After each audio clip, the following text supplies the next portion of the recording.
welcome back to Salty Sunshine. I have so much to talk about. I'm so excited. Love is Blind season 10. Ohio's back. And the Super Bowl just passed. Tell me lies, update. Let's talk about the Super Bowl real quick.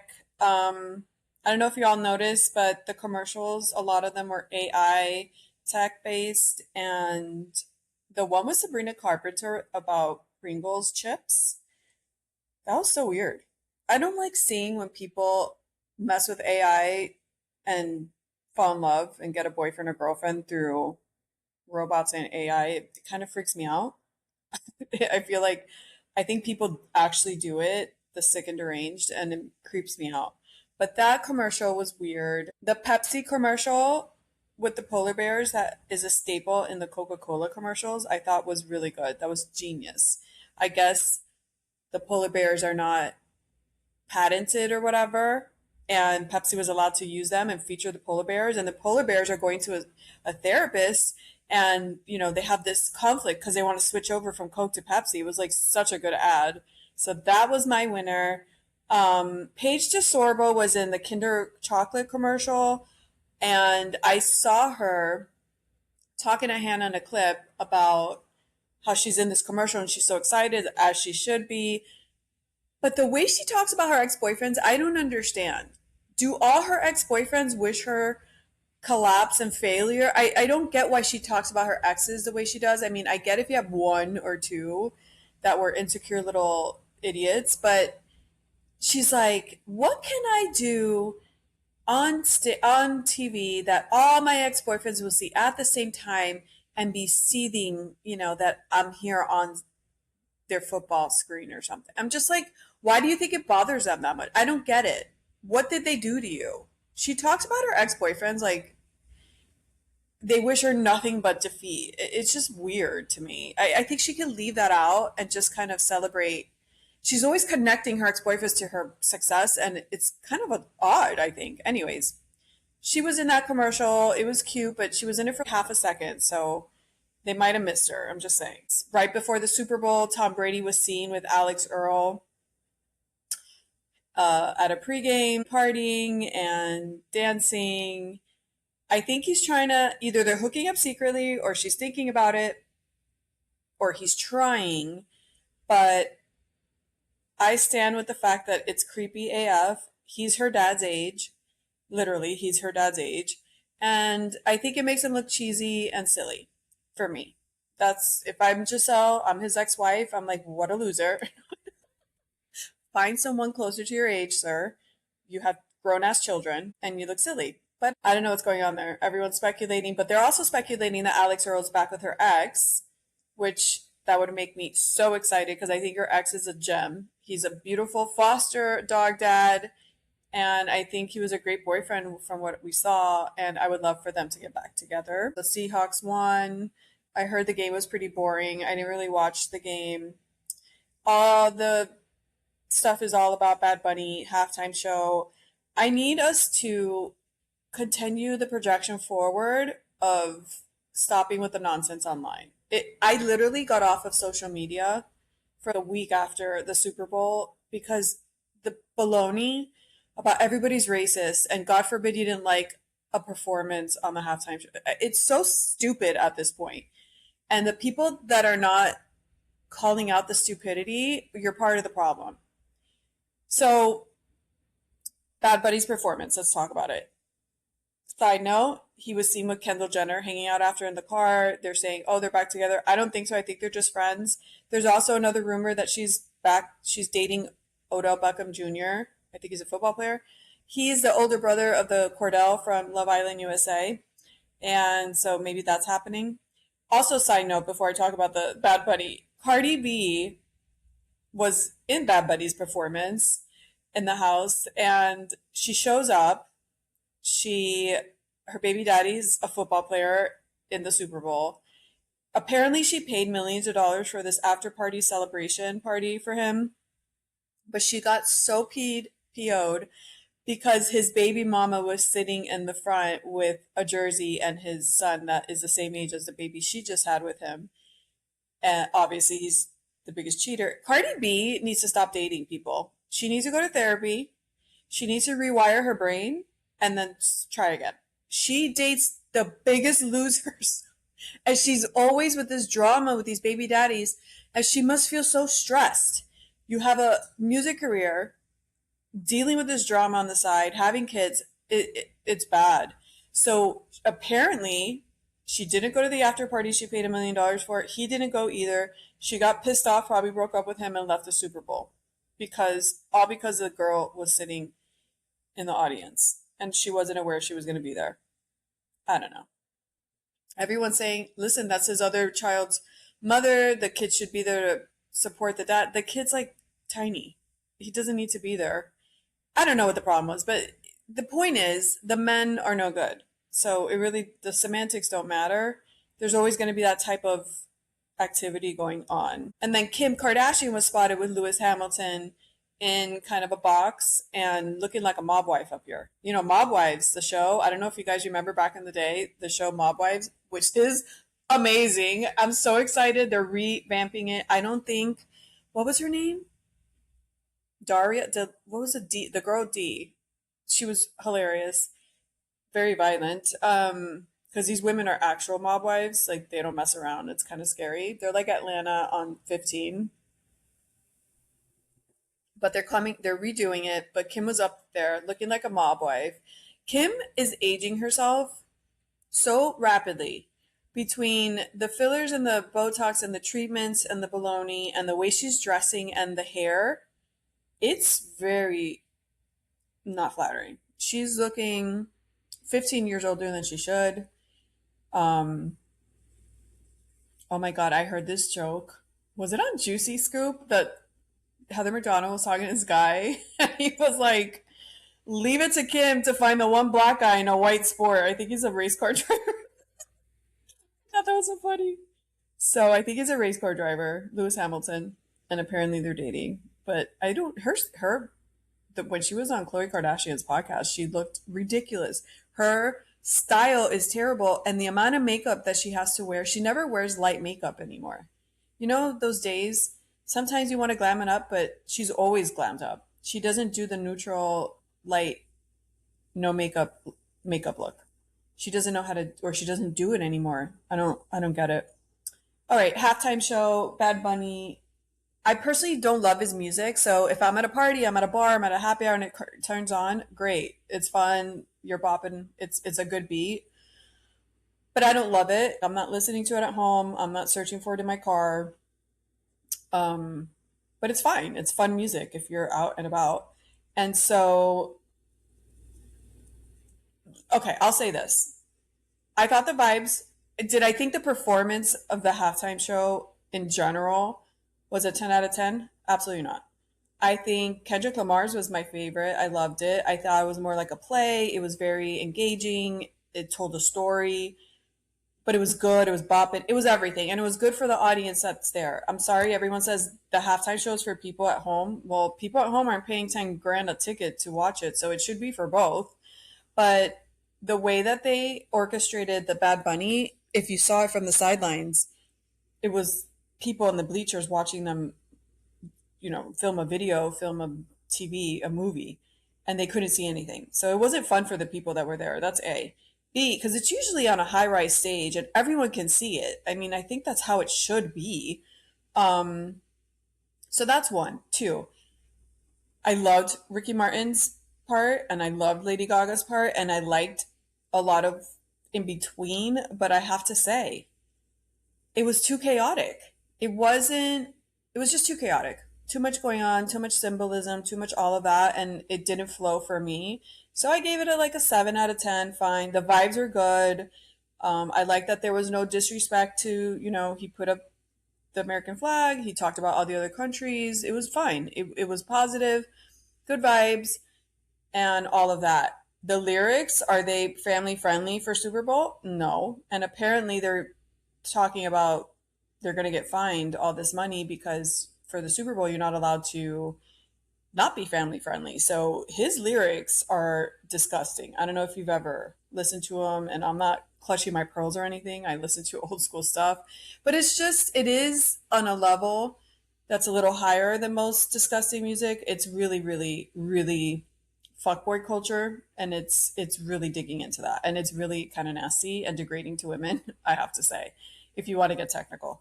But apart from that, if you don't know what they're saying and you like the vibes, like overall the vibes were positive. It was a fun show, but it wasn't great in my opinion. So all the controversy is, and yes, does it look like a political move? Yeah, it does. Why? Because the world has gone crazy. Everyone is, white versus black and left versus right and Hispanics versus this. And it's just so ridiculous. We didn't have this pre COVID. All of a sudden, everyone's lost their brain cells. None of this was going on before COVID. I don't know why anyone doesn't see that. We never had issues like this before. Everyone could just speak their mind. If you don't like it, you do like it. Who cares? Move on with your life. This has become so ridiculous. So them Jay-Z, which is the decision maker, I think they're saying for the Super Bowl halftime shows, it's not a coincidence that he picks an all Spanish act to do that when they're with the ICE stuff and the blah blah blah. It's all political. It is political. If you have half a brain, it's pretty obvious. Does that make the show any less better? Word? No. But it does seem like a political choice. Fine. So if you say that, you're not off. Um, the fact that it was in Spanish is not a huge deal because it is popular music. A lot of people know Bad Bunny and a lot of people like him, whether they know what he's saying. Let's be honest, Spanish people, I'm Cuban. I don't know what he says half the time. It's partly the way he talks, and partly, um, yeah, it's not very understandable, anyways, for even Latin speakers. But yeah, it seemed political, and then which people are tired of it. We're fatigued. We're so done with the Emmys and the Golden Globe and all this stuff being political all the time because it really, your opinion doesn't matter to anyone but yourself. Let's be real. Nobody cares about anyone else's opinion and nobody's listening. If you agree, then you agree. If you don't, then you want to kill the person. Who cares? No, everyone's fatigued. But then Real Housewives of New York reboot that's going on the E channel called The Golden Life. Jill Zarin decided, poor Jill, she can't catch a break. She keeps getting in her own way. Although I don't think she should have been fired. And I'm going to stand by that decision. She came on her Instagram or whatever on social media and she went on a little rant about how she didn't like it. Now, she should have just kept with that notion. I wasn't a fan of it. I think it should have been in English, period. Whatever. I give it a 2 out of 10. Whatever. But she took it a little too far and she gave the rabid online trolls something to latch onto. And she made the mistake of saying there was no white people in the production, which I'm sure there were. And first of all, you could be Latin and white. I'm white and I'm Cuban. You could be white. I think, isn't white a skin color? I don't know. Anyways, she went on to say that it wasn't patriotic, that it was vulgar, which she's not wrong. It was a little vulgar when you talk about the lyrics. The dancing to me wasn't anything vulgar. To me, the dancing was fine. The only thing you saw that was out of pocket was the two guys grinding on each other, and that was a half a second. And it could be interpreted differently. They're just dancing. I don't know. But she went on and did that. 2 days later, then she takes it down, and then they fire her from the new show. Why the hell are you firing her from the new show? First of all, you can't call everybody a racist. The word has lost its meaning. You don't agree with someone, racist, fascist, everything ist. Call everybody a name. It's so stupid, first of all. Second of all, this is who Jill Zarin is. She's always been this way. She's an older Jewish lady from New York. Like they have even Latin people. Your grandparents talk like this. Stop fronting. Stop acting like you've never heard someone talk like this before. This is not abnormal. She's just going online and saying it to the world. A lot of people don't do that because they don't want to deal with because everyone wants to be upset.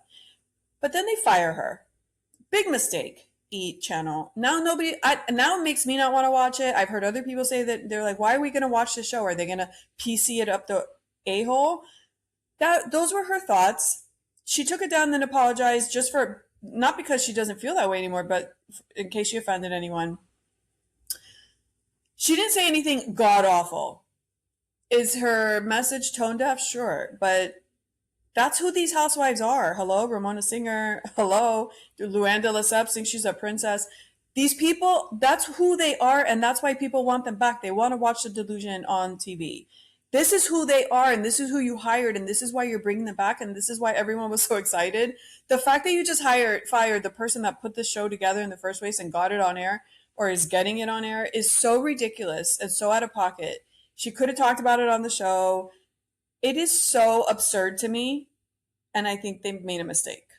I do. Then Bethany Frankel had posted a more vanilla take saying, "Where's the line?" Like I think from what I saw, she's like, this isn't American English speaking country. It's America. It's a halftime show, Super Bowl, American Pie bullshit. Okay, where's the line? She's just kind of putting it out there. Where's the line?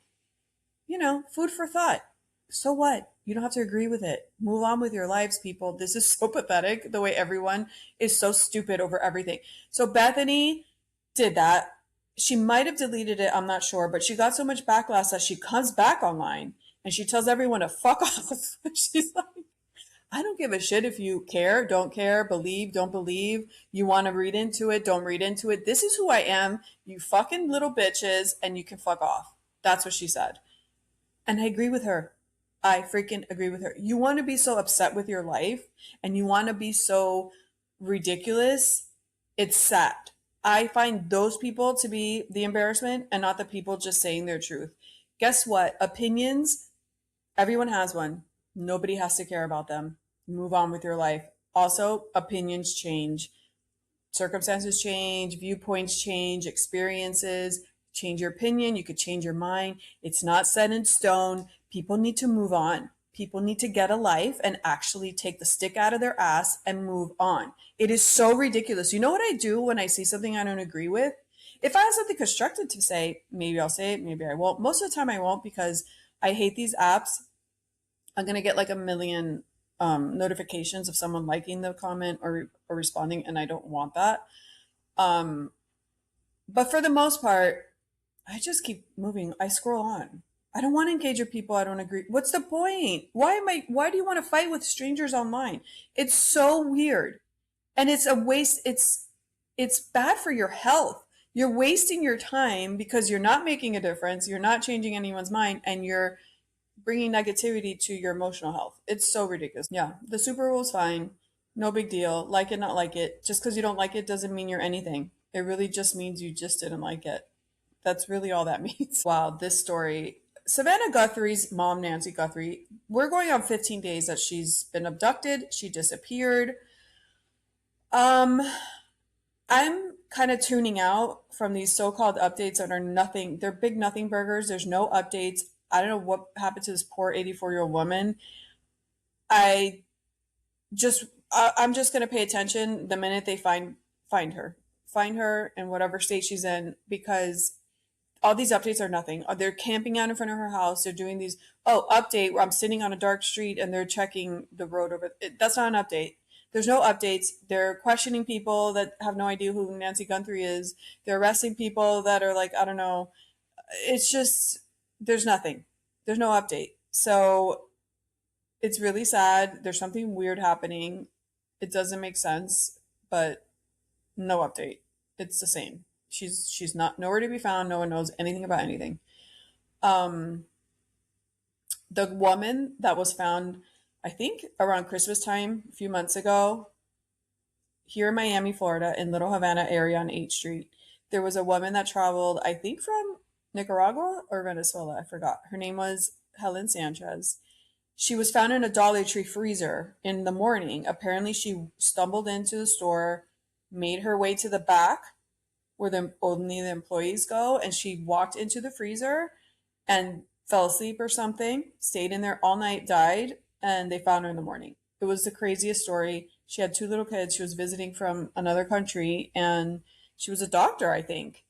And they found the toxicology report says that she had basically alcohol poisoning. She drank so much that she was obliterated and went into the freezer. And when you drink so much, I guess you don't feel that cold. And she fell asleep and died in there. It was ethanol and hypothermia. So that is wild. She was 32 and apparently had a drinking problem. I mean, how much do you have to drink to do something like that? I would think, I don't know, I drink vodka soda with a splash of cranberry. I'm gonna say on a typical night when I am going out, I'll go to happy hour, have two drinks, come home. But if it's more than a happy hour, if it's a weekend, if I go out, it's an event, I would say I wouldn't have more than five drinks in one night. And five drinks, depending on how spread out they are, I'm pretty buzzed, bordering drunk. Um, yeah, and that's over probably a 7 hour period or something, right? You start around 6, 7, 8, you get home at 1, 2, 3 in the morning. I'm not drinking more than five drinks. Plus, I'm having water. So in this case, I would think that would be double or triple. So at least 10 to 15 cocktails for you to be in the state. Although I wouldn't be able to walk. If I'm drinking 10 cocktails, I'm not walking, let alone walking to a Dollar Tree into a freezer. I'm probably throwing up on the corner is what I'm doing because I tend to throw up if I overdrink. I'll never black out though, although I've never tried to black out, but I'm not a blackout person. I'll just throw up and I'll remember everything. I'll just throw up and then feel better. Anyways, that's a sad story. There's no update on the Teppan murder, the Ohio couple, the dentist and the wife. They're waiting for a new trial date on that guy. There's another crazy murder suicide plot in Florida, Fort Lauderdale, and Sarasota. So this man, Russell Cott, dated this woman that lives in Victoria Park in Fort Lauderdale, Florida. Something, I don't know the ins and outs, but a few weeks ago, or even a week ago, this kind of just happened. He goes, kills the ex-girlfriend, kills her 18-year-old son. I mean, so freaking sad. Drives to Sarasota and kills the rest of her family. He kills the ex-girlfriend, her son, and then goes and kills the rest of her family, her parents, her siblings, and a family friend. Crazy. What this makes me so scared to date. What is wrong with people? And then he kills himself. So you can't even watch him suffer and serve his time because he killed himself. I don't know. It's the craziest story, and I forgot how they linked the two. But yeah, they linked it together, and everyone's like, "Oh my gosh, like that's crazy. What could possess somebody to do something so crazy?" Um, Another thing I saw on TikTok, this girl posted, which I'm against all this posting your personal stuff online. I think it's a mental issue. I think people need to stop posting their domestic fights and their regular fights and going on a date and videotaping them and not letting them know and then posting it. That's diabolical. You're looking for trouble. See, that's something to me. You're violating their privacy and that's bullshit and it's unhealthy and it's not. What are you doing? Enjoy your life and be present. All this stuff for clicks and bait. I think it's so bad for everyone's health and dangerous because you never know how someone's going to react. But she apparently went on a date, and when the check came, the guy put up a fight, and well, not a fight, but he started with this nonsense that if she's not going to go home and sleep with him, he's not going to pick up the bill, that she has to pay her half. So I guess she, at that point, takes out her phone, starts videotaping him saying this. He's not in the frame. You could just hear his voice. But he's like, if you're not going to go home and sleep with me, I'm not picking up the check. So she posts this video online, and apparently now he's threatening to sue her. And his dad is writing to her, threatening to sue her. I don't know what the law is on that. I thought if you're in public, you can videotape anything you want, and people have no right to that, which again shouldn't be the law. I should be able to go outside and walk my dog, and if you're videotaping me the whole time, I think that shouldn't be allowed. Or you're eating at a restaurant and you shouldn't be able to just videotape people without their consent. I think if you're videotaping something else and the other people are in the background, that's one thing, but to focus in on somebody, I don't know why that's allowed. It's just crazy. So anyways, she's posting that all on her stuff, and everyone's like, don't delete it, all this stuff. I'm like, do you really think this is worth your energy? How about you call the guy a douchebag and never talk to him again and move on with your life? Why are you posting this online? I get he's an idiot, but you know, a lot of people date a lot of idiots. And if everybody posted that, it's just not healthy all around. And it's dangerous. Now you're potentially putting yourself in danger. So why are you doing that? I'm more disturbed that she posted it online than him being the idiot he is. Just call him an idiot and move on with your life. Let's talk about what should I do? Love is Blind. Let's do Love is Blind. Let's do Tell Me Lies because Love is Blind. I have so many thoughts. This week's episode, we ended up last week that Brie and Wrigley ended up kissing, and they both tell each other they're going to break up with each other's other partners, and Wrigley ends up breaking up with Pippa first. And then Brie is kind of overwhelmed with her mom and the event and everything, so she doesn't break up with Evan right away. And they decide that they might have something special there. And Wrigley goes and ruins everything because one night he's out. Pippa calls him frantic, crying because Pippa loses it on Diane, saying, "Why are you going to go to college or law school on the other side of the country? What does that mean for us?" And Diane's like, "Well, we just started seeing each other. You just broke up with your boyfriend just broke up with you. You didn't even break up with him. And I don't think it's appropriate for you to tell me where to go to law school." So Diane is this, level-headed, strong woman, not taking Pippa shit, and Pippa breaks down and loses it. And Diane says, "I think we should take a break." And Diane calls Wrigley frantic. Wrigley goes over because they're friends. And she not makes him because he should have said no, but she begs him to sleep with her. And he, instead of saying no, he's like, "I don't think it's a good idea," but allows it. What a moron you are, Wrigley. I don't think Bree should be with you. I think Wrigley drinks too much. I know his character on the show drinks too much and makes poor decisions. Sorry, you ruined it. You knew that Pippa was going to say this to Bree, and you just ruined your chances with Bree. Too bad. I don't feel bad for you. So Bree finds out she's devastated. She clings on to Evan more than ever. Evan, he offers to pick up Bree's mom from the train station or something and bring her to Bree's photography event. He's such a terrible person that he knows Bree's mom is an alcoholic and says, "Do you want to go get a drink before the show?" And he ruins Bree's mom's time there with her at her own show. It's terrible. It's a terrible situation for Bree. Although, I think if he wouldn't have done that and just took her straight to the show, she probably would have drank at the event, but the weird behavior would have started later, probably towards when she was leaving. So at least they could have had half a nice event. So Evan just kind of accelerated that and made the whole event terrible instead of a piece of it, because I'm sure she would have drank when she got there anyways. But Evan's a terrible person for that. And he probably did it selfishly because he wants her to distance herself from her mom so she could spend the summer with him. And what drives me crazy is that Evan lied to her. He said, "I picked her up, but she was already drunk. And I wish she would have found out somehow, but she didn't." So she has no idea that Evan sabotaged her mom on that night.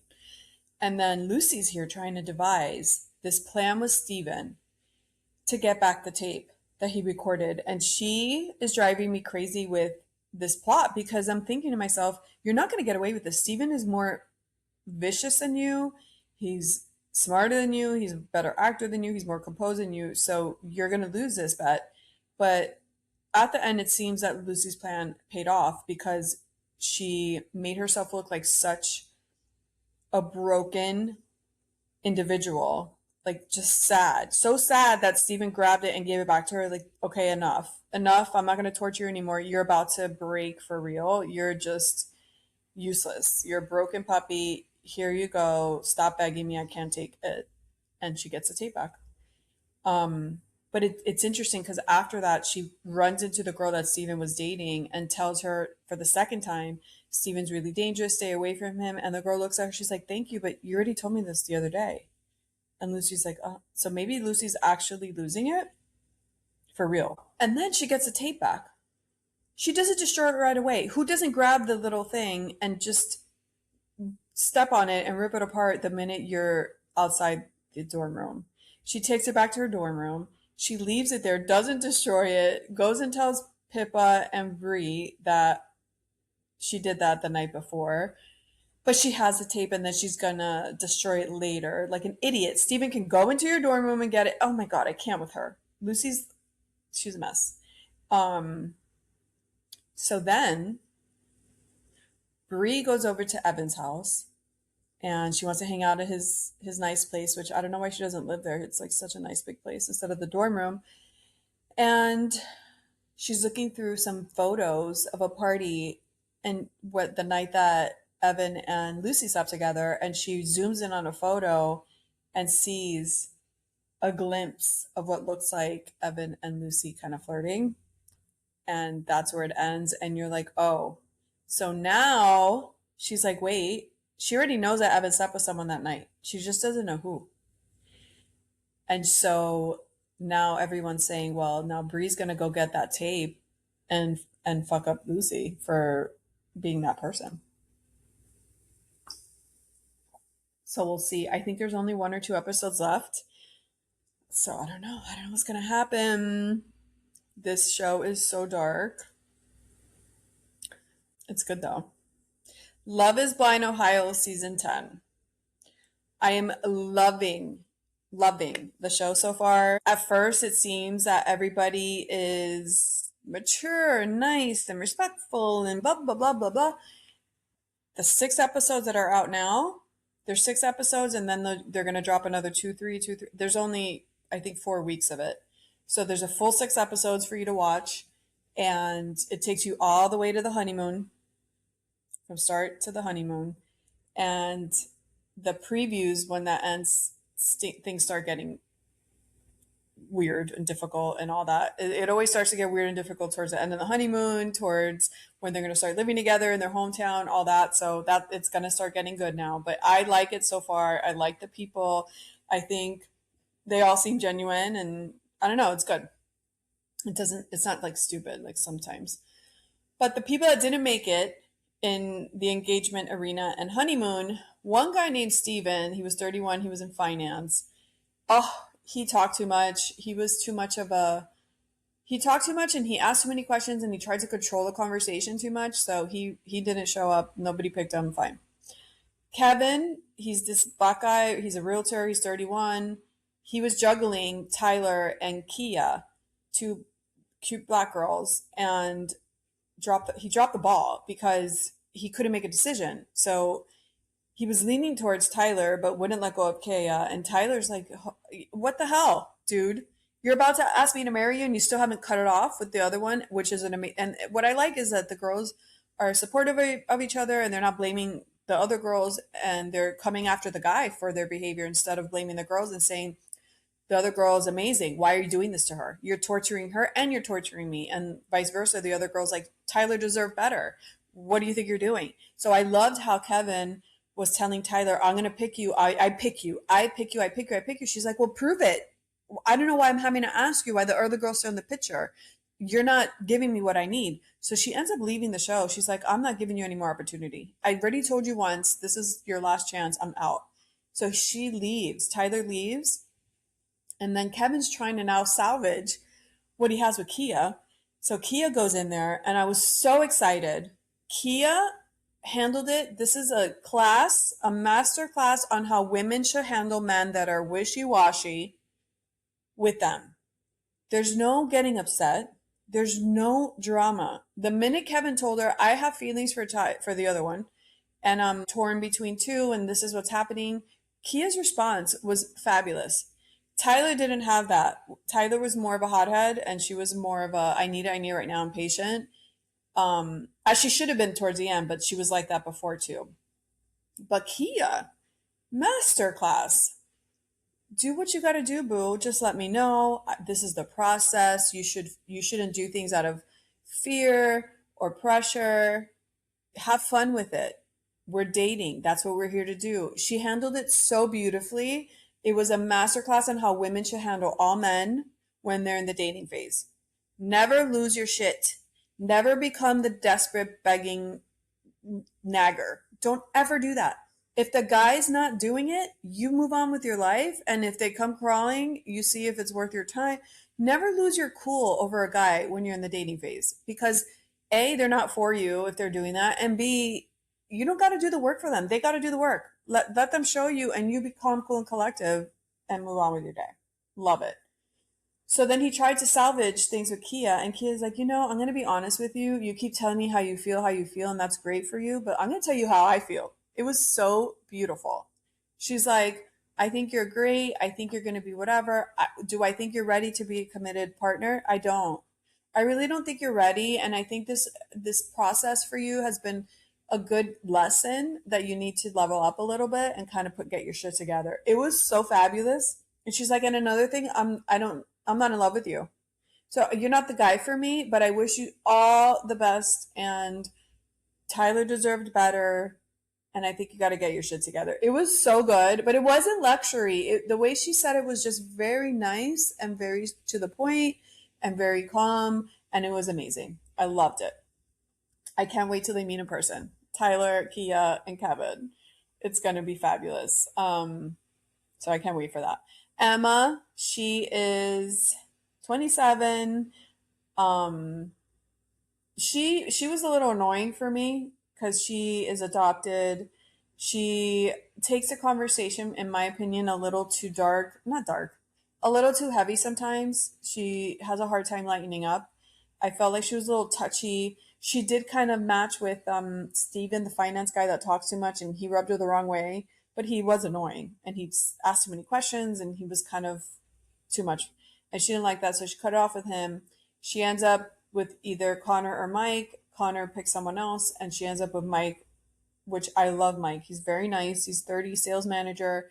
Mike is her second choice, though, and Mike didn't make a stink about it. She was honest with him. She said, listen, Connor broke up with me. He picked someone else, and I think it's important you know this, and you've been my second choice all along. And he took it in stride and he kept going. So now they're on their honeymoon together. Do I think they're going to make it? I don't know. I really don't know. I don't see the chemistry. She's very subconscious because she has on her left arm, it's all kind of, it looks like a very distorted, bruised arm because she had apparently all these birthmarks that she had to have surgically removed because they had a high chance of melanoma.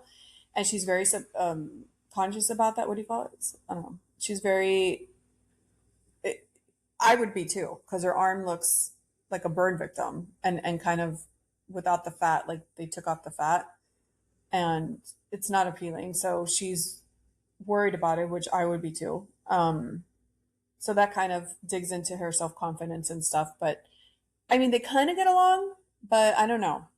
I'm not feeling it. He thinks that she's too messy. They're already starting to nitpick at each other, and that's where the fun begins. It's really interesting. I think they're not used to so many couples getting engaged, and they have seven, and they wished off Christine and Vic.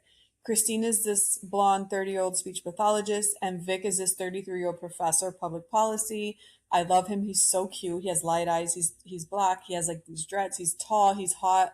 He's so nice, and they vibe really well. I love them as a couple. I love them from the minute, and they're kind of the no drama. It was easy, wrap it up in a bow. They weren't dating anyone else. It was very easy. So what I read, because for some reason Christine and Vic are in Malibu on their honeymoon, and all the other couples are in Mexico.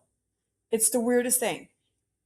And then you look up why, and it says that production didn't have enough funds or whatever to film a seventh couple. I'm like, what? What do you mean you have enough funds? You have enough funds for this is a huge show. So I don't know what that means. If they didn't have enough people that they had hired, but can't you hire more? I mean, it's the most bizarre thing. They're alone in Malibu and they're not with the other couples. I think that's the most bizarre situation. But I love them and they film them separately and they kind of show them, but it's really weird. And then Jordan, 33 software sales, and Amber. Jordan and Amber. I have to remember. Oh, okay. There's so many names. I have to remember who they are. So forgive me. So Jordan is the cuddly teddy bear with the curly hair. And then Amber is the blonde nurse. She has a 7-year-old daughter. And I think they're really cute together. She doesn't mind that he's a little dad bod fluffy, and she's a hot, tall mom, and he seems super sweet, and I think they're great. I think they have a chance to make it. I like them a lot. Ashley and Alex. Oh my God. Alex H. He's a financial sales guy, but he was a soccer player and he has this chip on his shoulder. I don't like Alex. I don't like Alex for anyone. He needs a wake up call because I don't know. I think he's too full of himself. He's really hot. He's tall and he's dark, handsome. He's cute, but his person the minute he opens his mouth, it's like a no for me because so he meets Ashley. Ashley's this white girl with the light blue eyes and the blonde hair. She's very pretty, but apparently Alex likes a Latin, darker skin, dark hair. That's his vibe. So he meets Ashley, and in his confessional, he's like, "That's not the kind of girl I would go for." But she's beautiful. Like everything he says is always he's trying to convince you too much of things, and that's a red flag in my opinion. I hate people that say if you tell them, "Oh, do you have any fears about this?" and they say, "Well, what is there to fear? I shouldn't fear this because I've overcome this." Answer the question. You know what I mean? He's too descriptive, and it just shows that he doesn't actually feel that way, but he wants you to think he does.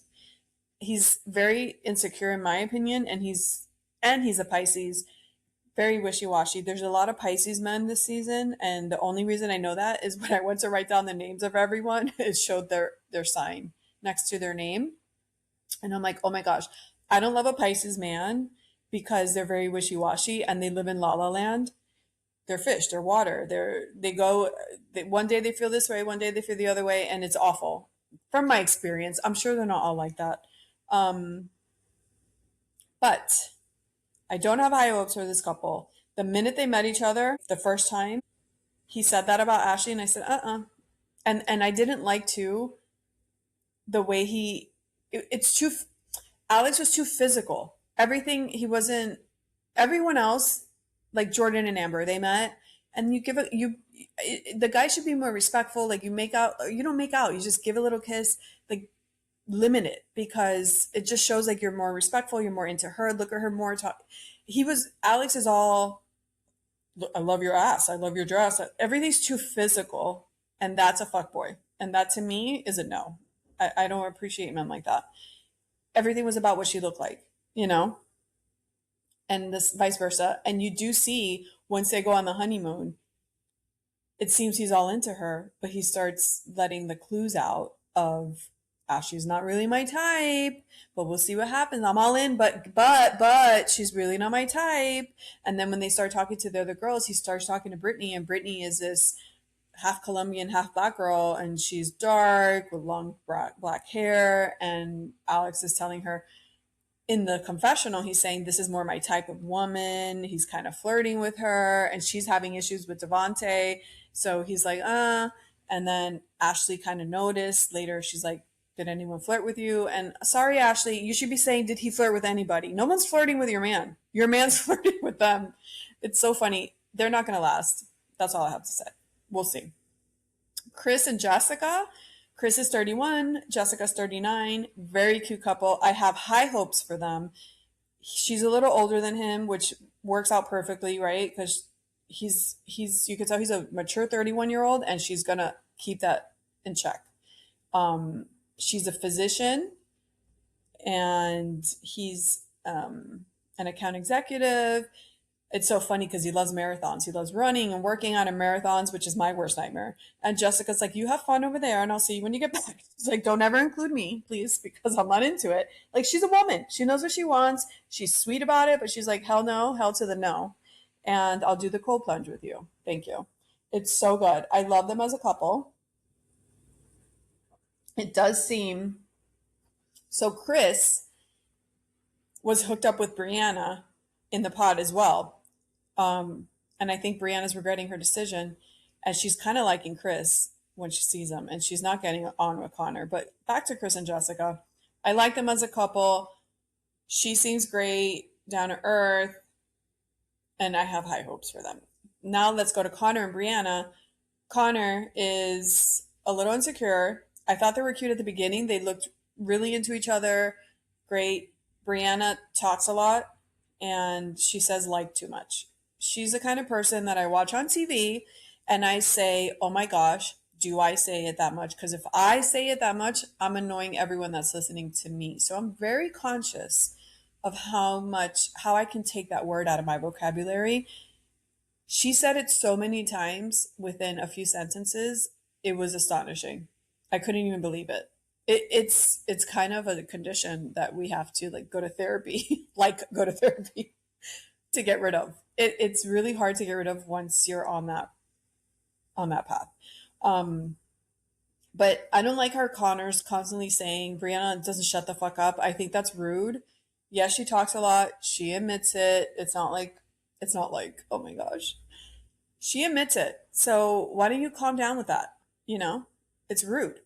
It's going to get to her at some point that you keep saying that to people. You picked her, so stop it.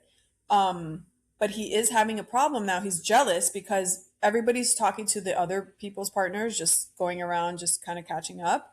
And when she catches up with Chris, Connor's all insecure and jealous over there. It's so crazy. So that'll be interesting. Do I have high hopes for Connor and Brianna? No. Right now, I only have high hopes for Chris and Jessica, Jordan and Amber, and Christine and Vic. Those are the only people I think have hope to make it long term. And our last couple, Brittany and Devonte, he is this curly haired, kind of redhead, light eyes. He looks Hispanic, half black to me, but apparently he's not. So when he meets Brittany, that is very dark. She's like Dominican dark, Colombian dark. She's very tan, beautiful skin, dark hair. But she doesn't talk as if she's Latin, and she kept that from him in the pods, so it didn't sway his opinion of her. So when he meets her, he said, "I've never dated a Hispanic woman, and this is going to be interesting." And it's interesting because he looks Hispanic to me, or half black. So it's just funny because they match fine because they look they both look half black. She obviously wasn't into his appearance as well. He's kind of like Jordan on the chunkier side, not fat, just a little extra meat, the curly hair. He's not as tall as she would like, although he's pretty tall next to her because she's short. But she said the craziest thing in her confessionals when they meet. She says, you know, it's funny because people try to hide and be PC about what they feel. And obviously, you're trying to not hurt people's feelings. But when you're saying, this is so not what I ever would have picked, this is so not this, so not that. But guess what? It doesn't matter because you just said it matters because you should just say, I wasn't expecting to look like this, but I'm so happy because I love the way he looks anyways. That, if you're saying such negative stuff and then say, it kind of shows that you're not into it. So I have zero hope for these people. Brittany says, it's okay. We're all going to get fat one day. She literally says that. So he's going to play this back and hear that one day. So if they do end up making it, that's going to be a huge fight. They're fighting about it right now if they're together. No, they're probably not together. But Devonte too was not excited that she was Hispanic. You could tell he wasn't or he was nervous about that she was Hispanic, and then not his typical type. But as they're on the honeymoon, Devonte changes. At first, they're all nice, giddy. Because Brittany's fun. Brittany's quirky and giggly, and she's a good time, and she's great. Devonte pulls a Jordan from last season and goes mute on her. And she's like, what the hell's happening? I feel like we're just roommates. We're supposed to be on our honeymoon. And he says, well, sometimes I like to go read a book outside and I don't always want to talk. Oh my gosh. Break it off. Break it off. Break it off. You can't fix stupid. What a stupid guy. You're on a show on a honeymoon, supposedly to get to the altar. This is not the time for you to take the luxury of wanting to talk. This is not the time, buddy. I'm like, break it off. Break it off. But don't go with Alex because Alex has a hot for Brittany. Don't go with Alex. He's another douchebag. Go with someone else. Brittany has a beautiful attitude. She's fun. She's hot. Get out of that. Devonte, I don't want to talk. She's like, you pass by me like I'm just another person here. You don't grab my ass or grab my hand or wink or smile. And he's like, I don't always want to talk. I can't. He knows exactly what she's saying and he's playing it off as if it's not what she's saying. I do that. I don't, well, you don't, because I'm telling you, this is how I feel. And he's just fighting back on it instead of saying, I'll work on it. I didn't realize I was doing that. Oh, these men. Anyways, I don't have high hopes for them. So we have three good couples in the running and a bunch of maybes, and we'll see what happens. But it's good. I'm thoroughly enjoying the season. Highly recommend Love is Blind season 10 Ohio. It's so good. I think the next Love is Blind is Austin, from what I heard, and that's going to be interesting too because men in Austin, they're not great. They're cute, but they're not aggressive enough, in my opinion. But we'll see. It's so good. All right. I will see you next time. Enjoy the week and be your best selves. Bye.